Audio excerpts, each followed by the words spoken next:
Assalamualaikum warahmatullahi wabarakatuh. Innal hamdalillah nahmaduhu wa nasta'inuhu wa nastaghfiruh wa na'udzu billahi min shururi anfusina wa min sayyiati a'malina. Man yahdihillahu fala mudilla lahu wa man yudlilhu fala hadiya lahu. Asyhadu an la ilaha illallah wahdahu la syarika lahu. Asyhadu anna Muhammadan abduhu wa rasuluh. Allahumma shalli ala Muhammad wa ala alihi wa sahabatihi wa man sara ala nahjihi wa ihtada bihadihi wa istanna bi sunnatihi ila yaumil qiyamah.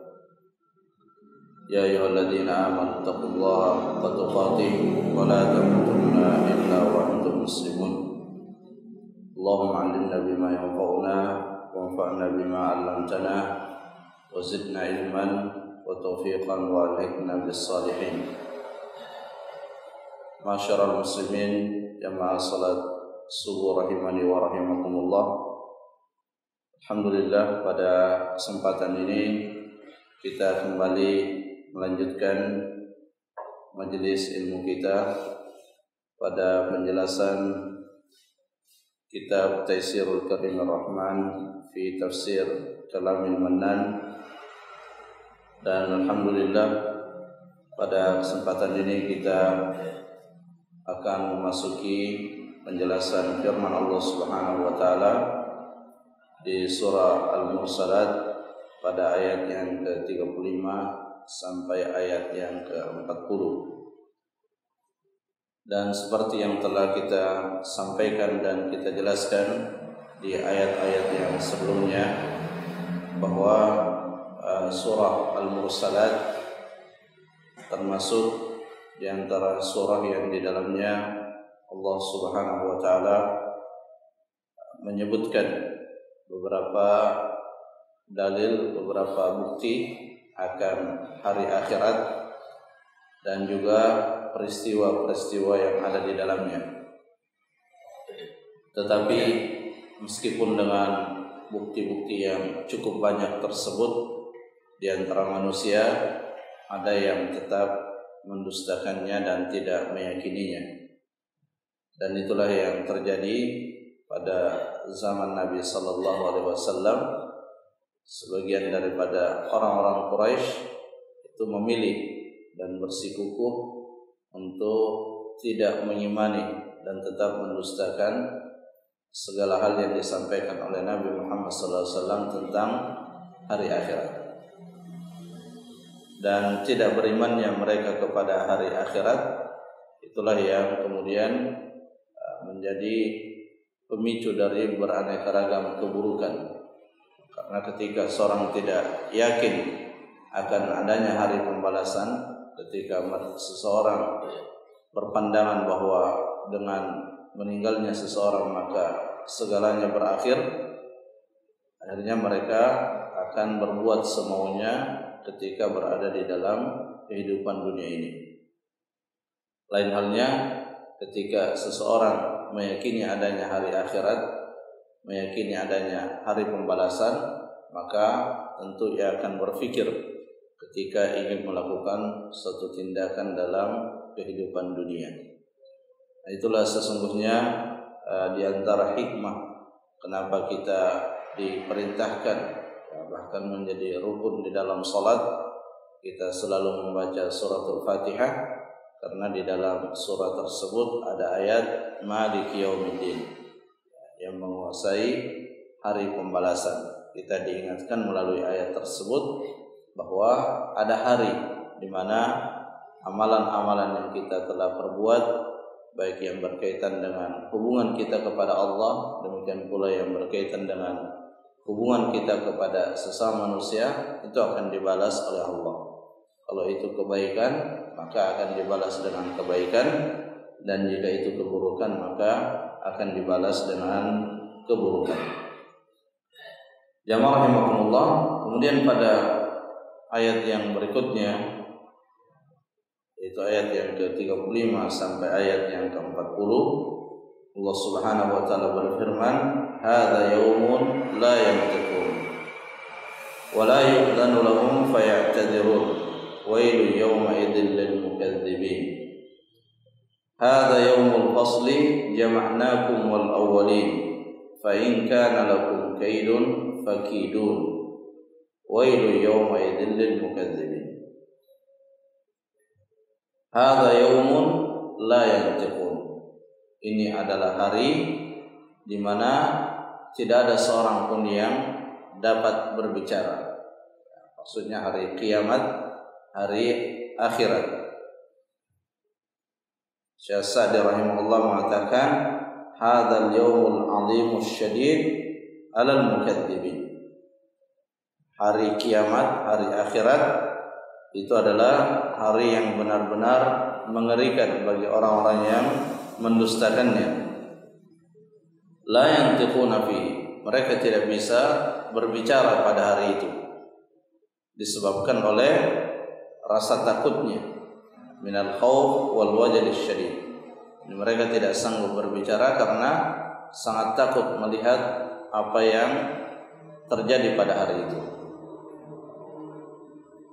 Jamaah rahimakumullah, berkaitan dengan ayat ini ada sedikit penjelasan dari para ahli tafsir, karena kalau kita perhatikan pada ayat-ayat yang lain, ada juga ayat-ayat yang menunjukkan bahwa orang-orang kafir tersebut berbicara, seperti pada firman Allah Azza wa Jalla, ma salakakum fi saqar qalu lam nakum minal musallin wa lam nakun nut'imul miskin.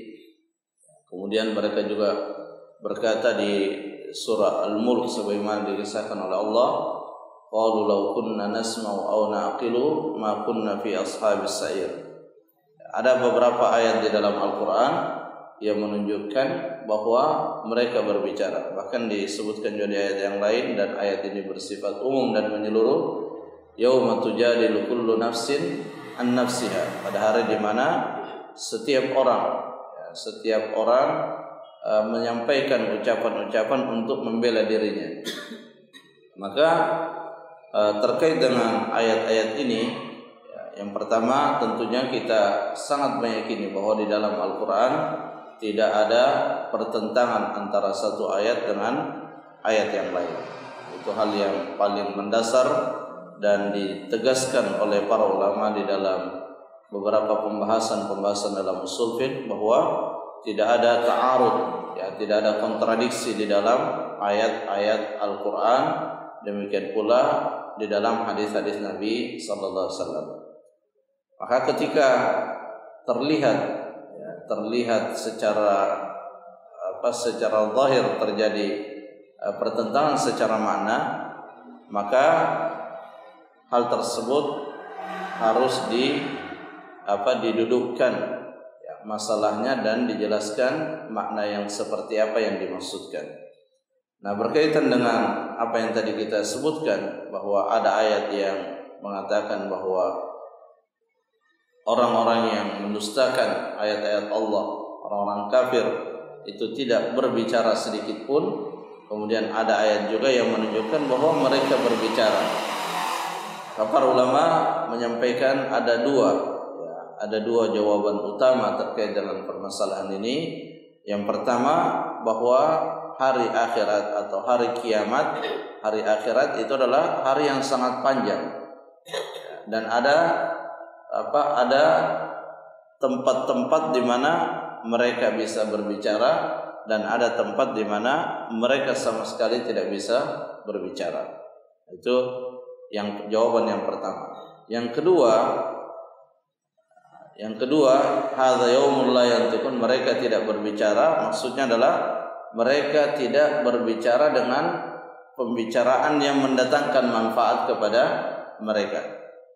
Jadi mereka bisa saja berbicara menyampaikan sesuatu, tetapi hal tersebut tidak memberikan manfaat sedikit pun kepada mereka. Jadi yang dinafikan, menurut sebagian ulama, yang dinafikan pada ayat-ayat yang menunjukkan tidak berbicara itu adalah bahwa apa yang diucapkannya itu tidak mendatangkan manfaat. Intinya adalah bahwa di dalam Al-Quran dan juga di dalam hadis-hadis Nabi SAW yang sahih, itu tidak mungkin terjadi kontradiksi, tidak mungkin terjadi pertentangan secara makna. Kalau terjadi pertentangan, maka ada beberapa kemungkinan. Kemungkinan yang pertama adalah setiap ayat atau setiap hadis memiliki wilayah penerapan masing-masing, ya, seperti yang ayat yang tadi kita sebutkan. Atau jika tidak demikian, maka ada ayat yang terhapus dan ada ayat yang dihapus, ya, yang dikenal dengan an-nasikh wal mansukh. Jadi ada yang menghapus dan ada yang dihapus. Tapi poin utama dari firman Allah hadza yaumul la yantiqun, ini menunjukkan bahwa hari tersebut adalah hari yang sangat menakutkan. Dan selalu terbagi dua manusia. Di saat Allah Subhanahu wa taala memperlihatkan, ya, di saat Allah Subhanahu wa taala menurunkan azabnya, maka manusia terbagi dua. Ada yang ketakutan dan ada yang tetap diberikan ketenangan oleh Allah Azza wa Jalla.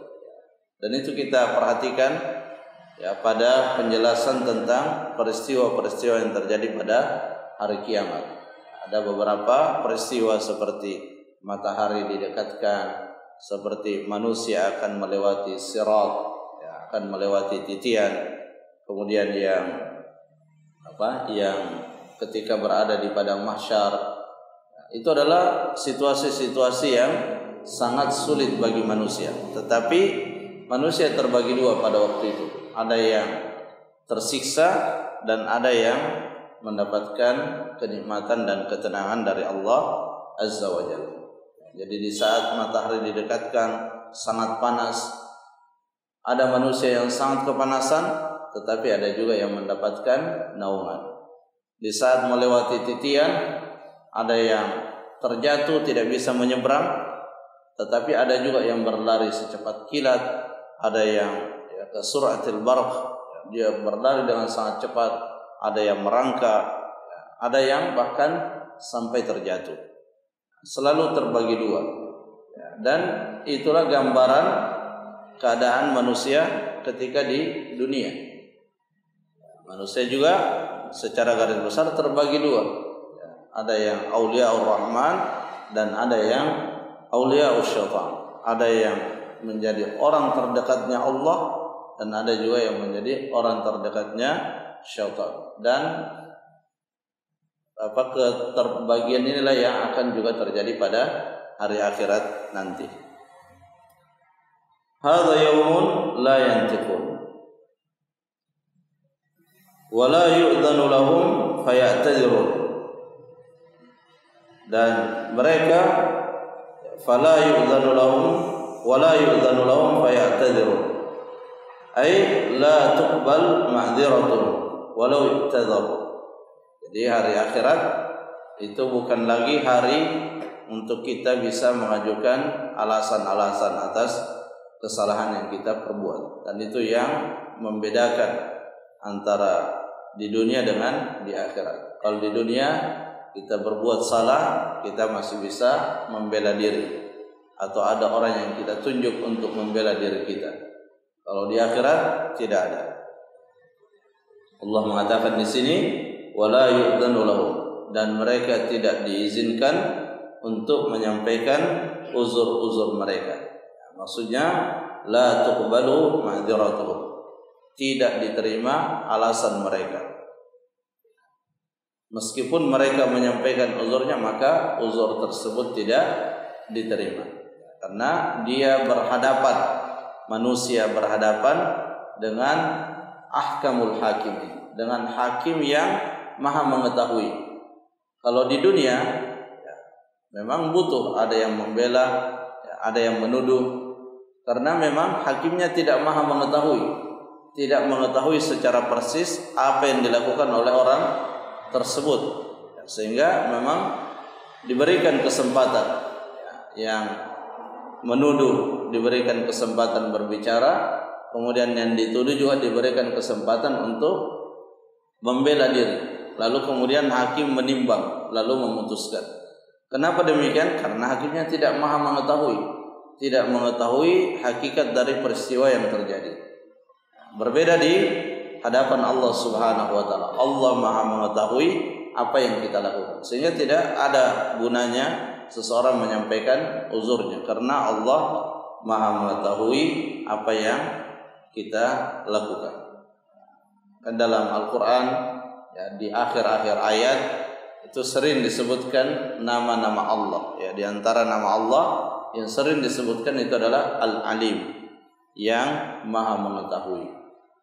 Maha mengetahui semua yang kita lakukan. Jadi tidak ada yang bisa bersembunyi dari pengawasan Allah Azza wa Jalla.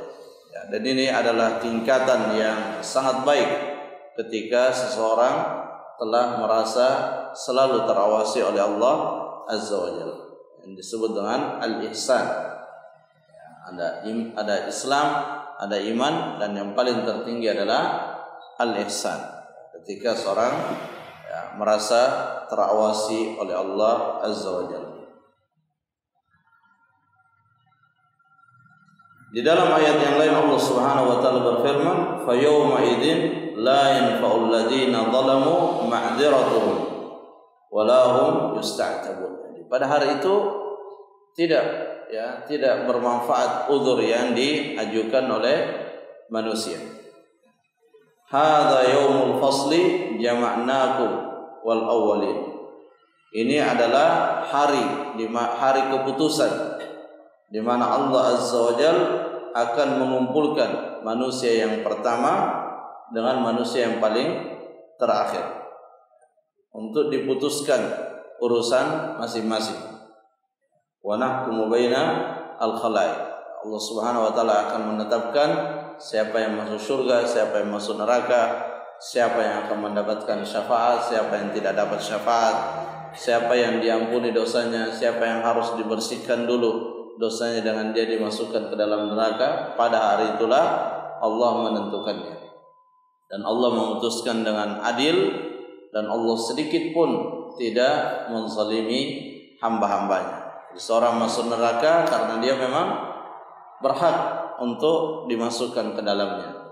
Seorang dimasukkan ke dalam surga karena juga memang itulah yang berhak untuk dia dapatkan dengan rahmat Allah Azza wa Jalla. Kemudian Allah Subhanahu wa taala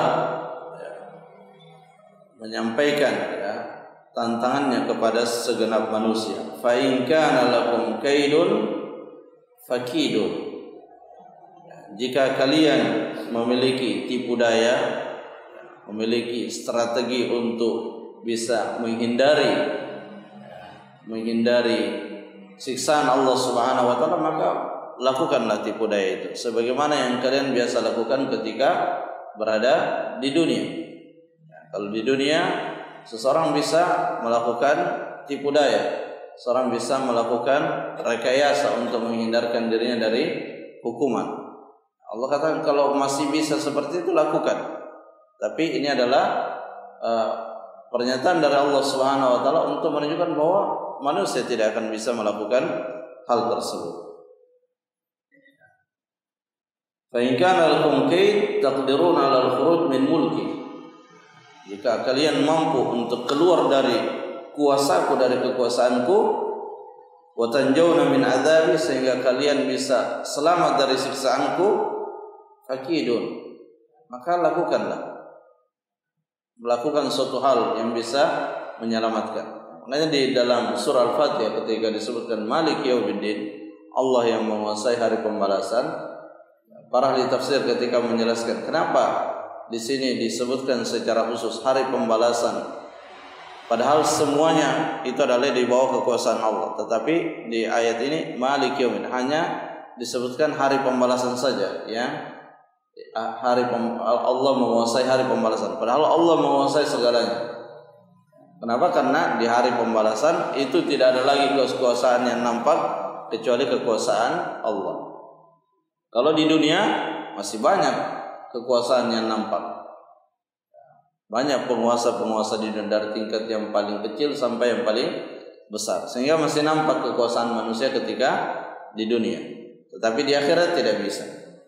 Tidak ada lagi kekuasaan yang nampak. Makanya dalam hadis qudsi disebutkan Allah mengatakan pada hari itu aina mulukul ard. Di mana raja-raja waktu di dunia, di mana saat ini? Tidak ada lagi. Fa in kana lakum kaidun fakidun wailul yawma idzil lil mukadzibin. Celakalah bagi orang-orang yang mendustakan.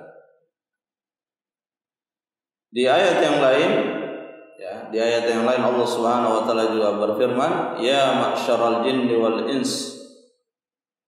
Wahai sekalian dari kalangan jin dan manusia. Ini stata'tum an tanfudhu min aqtaris samawati wal ard fanfudhu la tanfudhuna illa bisultan. Ini sama dengan ayat yang tadi. Allah tawarkan sesuatu, tetapi itu sesuatu yang tidak disanggupi oleh manusia untuk menunjukkan bahwa pada hari itu tidak ada yang sanggup melakukan apapun. Hanya Allah satu-satunya yang berkuasa pada hari itu. Di sini Syekh Sa'di rahimahullah mengatakan, "Fa fi dzalikal yawm tabtulu hiyalul zalimin." Pada hari itu sudah batal, sudah tidak berguna lagi tipu dayanya yang biasa dilakukan oleh orang-orang zalim. Wa yatmahillu makruhum, dan hancurlah makar-makar mereka. Mereka tidak bisa lagi melakukan tipu daya. Wa yastaslimuna li'adzabillah. Tidak ada yang bisa dilakukan kecuali pasrah dengan siksaan Allah Subhanahu wa taala. Wa yabinu lahum kadhibuhum fi takdzibihim. Dan wa yubayyinu lahum kadhibahum fi takdzibihim. Dan Allah menjelaskan dan memperjelas kedustaan yang telah mereka lakukan pada hari itu. Jadi disinilah penyesalan terbesar. Disinilah penyesalan terbesar dialami oleh orang-orang yang mendustakan ayat-ayat Allah Subhanahu wa taala, dan digambarkan penyesalan itu di akhir surah An-Naba, di mana mereka mengatakan ya laitani kuntu turaba. Saking menyesalnya mereka berangan-angan supaya dijadikan tanah saja sebagaimana hewan ternak, sebagaimana hewan di hari akhirat setelah saling membalas atas perbuatan hewan itu di dunia. Setelah itu tidak ada surga nerakanya mereka. Selesai saling membalas, maka mereka dijadikan tanah. Kalau manusia tidak, manusia tidak ada surga dan nerakanya. Makanya ketika orang kafir melihat hal tersebut, melihat apa yang terjadi pada binatang, maka mereka ingin seperti nasib binatang itu, dijadikan sebagai tanah sehingga tidak ada surga dan nerakanya. Karena memang ketika dikubur, di alam kubur mereka sudah mendapatkan siksaan. Jadi di alam kubur, di antara yang kita imani berkaitan dengan hari akhirat, itu adanya alam barzakh, dan di alam barzakh itu ada kenikmatan dan juga ada siksaan. Kenikmatan dan siksaan ini berlaku umum. Ada juga orang beriman yang tersiksa di alam kuburnya, dan ada juga yang mendapatkan kenikmatan. Orang kafir jelas dan pasti mereka mendapatkan siksaan di alam kuburnya. Bedanya kalau orang beriman mendapatkan siksaan di alam kuburnya, maka itu bagian dari membersihkan dosanya. Jadi setiap kesulitan, kalau di dunia kesulitan yang dialami oleh orang beriman itu menghapuskan dosa, maka demikian halnya juga siksaan yang dialami oleh orang beriman dan tidak menyekutukan Allah, itu juga membersihkan dosanya. Tetapi kita tentunya tidak menargetkan yang kita upayakan bagaimana kita terbebas dari azab kubur. Karena itu kita selalu membaca di penghujung daripada tasyahud kita meminta perlindungan kepada Allah Azza wa Jalla dari azab kubur, kita meminta perlindungan dari Azza wa Jalla dari azab neraka jahanam. Kalau doa ini kita ucapkan dengan penuh rasa takut dan harapan agar Allah menyelamatkan kita, maka insyaallah Allah akan membukakan kepada kita jalan sehingga kita selamat dari azab kubur itu. Dan itulah itu adalah manfaatnya atau kelebihannya kita berdoa dengan doa-doa yang diajarkan oleh Nabi sallallahu alaihi wasallam. Karena ketika kita berdoa itu sudah banyak hal yang tercakup di dalamnya. Jadi misalnya ya doa yang sering kita dan insyaallah kita semua menghafalnya, Rabbana atina fid dunya hasanah wa fil akhirati hasanah. Kita meminta kehidupan yang baik di dunia. Nah, pada saat kita meminta kehidupan yang baik di dunia, maka itu secara otomatis kita juga meminta jalannya. Kita juga meminta sebabnya untuk mendapatkan kehidupan yang baik di dunia. Sehingga doanya singkat tapi banyak hal yang masuk di dalamnya. Sama juga Allahumma inni a'udzubika min adzabi jahannam wa min adzabil qabr. Kita minta perlindungan kepada Allah dari siksa neraka jahanam dan siksa kubur. Maka Allah akan memberikan kita, kalau doa kita dikabulkan, kita akan diberikan taufik untuk menempuh jalan yang bisa menghindarkan kita dari azab kubur, yang bisa menghindarkan kita dari azab neraka jahanam. Nah, Allah Subhanahu wa taala ketika menentukan sesuatu, maka Allah juga menentukan sebab-sebab untuk tercapainya apa yang Allah tentukan. Seperti disebutkan dalam ayat Sabbihisma rabbikal a'la alladzi khalaqa fasawwa walladzi qaddara fahada. Allah yang menetapkan takdir dan Allah yang menunjukkan manusia untuk sampai kepada apa yang menjadi takdirnya, apa yang menjadi ketetapan untuknya. Ya, karenanya doa-doa yang diajarkan oleh Allah Azza wa Jalla, doa-doa yang diajarkan oleh Nabi Muhammad SAW, itulah doa-doa yang utama untuk kita ucapkan. Ya, dan di dalam kitab Bulughul Maram di akhir itu ada Kitabul Jami' dan di dalamnya ada khusus berkaitan dengan doa. Ya, dan juga ada Hisnul Muslim, di dalamnya disebutkan beraneka ragam doa yang bersumber dari ayat Al-Quran dan juga dari hadis-hadis Nabi SAW. Itu yang kita baca, ya, terutama di sujud kita dan menjelang kita salam setelah kita mengucapkan tasyahud. Kemudian di waktu-waktu yang mustajab, ya intinya adalah kita memperbanyak untuk berdoa kepada Allah Azza wa Jalla. Ya, karena ya, kita memang tidak memiliki kemampuan. Kita tidak memiliki kemampuan kecuali kemampuan dari Allah.